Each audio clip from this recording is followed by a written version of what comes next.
初開呢間鋪頭咧，係因為自己真係好中意呢個嘅手作啦，亦都好中意呢個文創啦，所以我就決定開呢個鋪頭嘅。咁我鋪頭最大嘅特色咧，就係做呢個蒲磚擴香石嘅蠟燭啦。經營上面當初係有困難嘅，首先一樣嘢就係去諗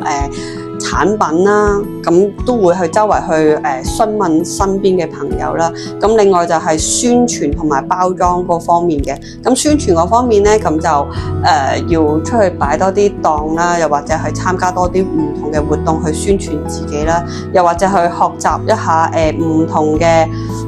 宣傳嘅渠道，或者剪下片啊、影下相啊呢啲咁樣。未來嘅發展方向，除咗希望可以有多啲地方去做寄賣之外啦，就係可以同其他唔同嘅 IP 啦，或者係唔同種類嘅手工嘅文創做一啲合作咯。